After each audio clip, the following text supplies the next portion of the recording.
Have you ever had something important to do, something you know you should do, but you just didn't? You put it off, maybe until the very last minute, or maybe even past the deadline. If so, you're definitely not alone. This is called procrastination, and it's a challenge many of us face. But what exactly is procrastination? It's more than just being lazy. As Bruce Merrick puts it in his book, it's often fundamentally about emotional resistance.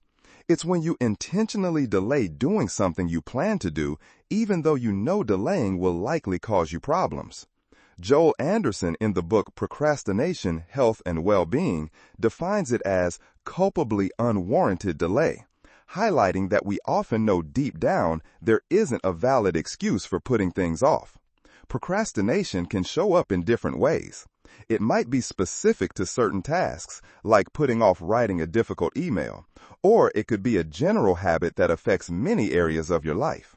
There's even a specific type called bedtime procrastination, where you delay going to sleep even though you're tired, leading to insufficient rest.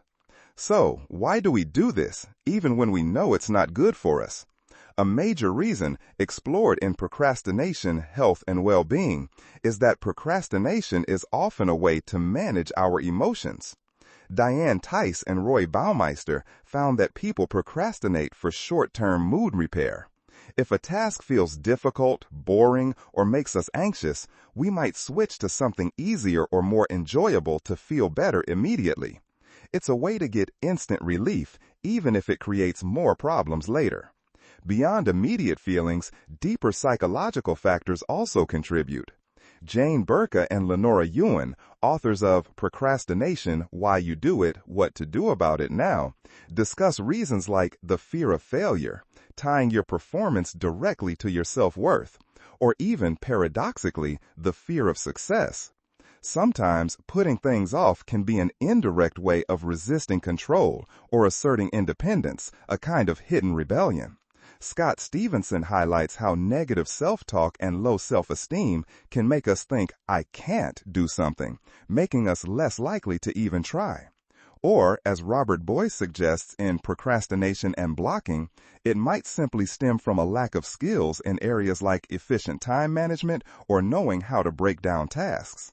The consequences of procrastination are significant, both now and in the future. In the short term, it often leads to increased stress and anxiety as deadlines approach. It can create feelings of guilt and shame. Looking long term, the researchers behind Procrastination, Health and Well-Being emphasize the link between procrastination and poor health outcomes. Regularly delaying important tasks or healthy behaviors like exercising or seeing a doctor can contribute to serious health problems over time. It can also negatively impact our overall well-being and prevent us from achieving our goals and potential. So, how can you tell if you're procrastinating? Are you delaying tasks you intended to complete? Do you feel guilty about this delay? Are you focusing on less important activities or getting busy with trivial things instead of the truly important ones? Are you making excuses for why you can't start or finish?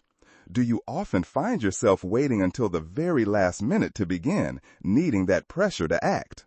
Recognizing these patterns in yourself is a vital first step towards making a change. In conclusion, procrastination is a complex behavior, often driven by our emotions and underlying fears, not just laziness. It can have serious costs for our stress levels, well-being, and health in the long run.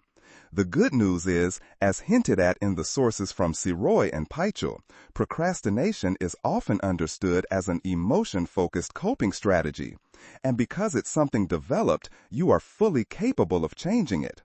So, how do we overcome procrastination and move towards success?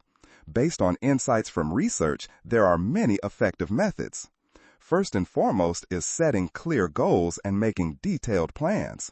Brian Tracy, in his book Eat That Frog, emphasizes that the ability to focus single-mindedly on your most important task, do it well, and finish it completely is the key to great success, achievement, respect, status, and happiness in life. He posits that only about 3% of adults have clear written goals. When you write your goals down, they become specific and tangible. A goal not written down is merely a wish or a fantasy, lacking the energy to motivate you. Detailed planning, according to Robert Boyce in Procrastination and Blacking, also increases the likelihood of taking action because it slows down the decision-making process and helps you control it better. A useful tool to apply this principle is modern goal and project management applications. For example, My OKR allows you to set clear objectives and key results and track progress, helping your goals turn from desires into concrete plans you can act upon. Next, once you have clear goals, break down large tasks into smaller, more manageable parts. Brian Tracy calls this method slice and dice the task. By doing this, a seemingly overwhelming task becomes less daunting. Scott Stevenson also mentions turning baby steps into giant leaps by setting micro quotas for yourself, such as writing 250 words in 15 minutes. Starting a small part of a large task is much easier than starting the whole thing. Tools like My OKR can be very helpful for this by allowing you to add actions and repetitive actions under each key result, helping you see each step needed. Third is to prioritize your work effectively. Brian Tracy suggests using the ABCD method, where you classify tasks based on importance and urgency.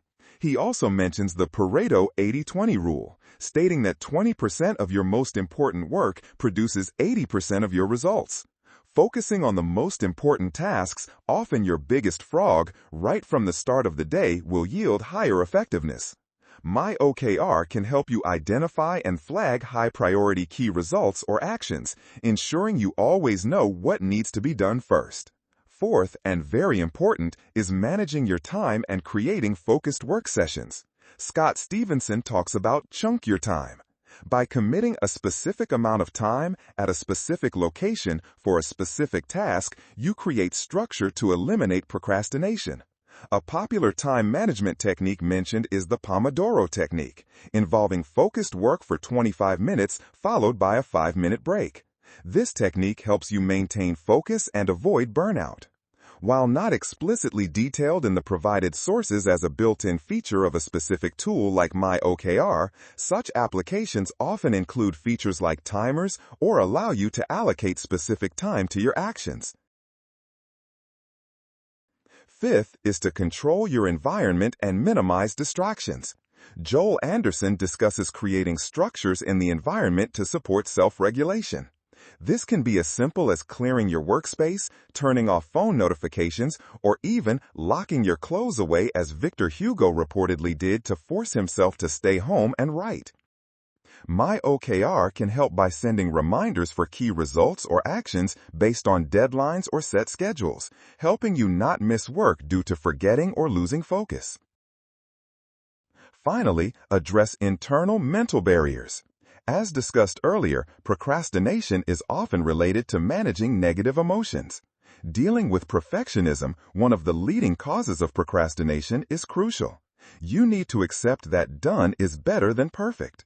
Scott Stevenson says you don't need to finish everything perfectly. Just do your best within the allocated time.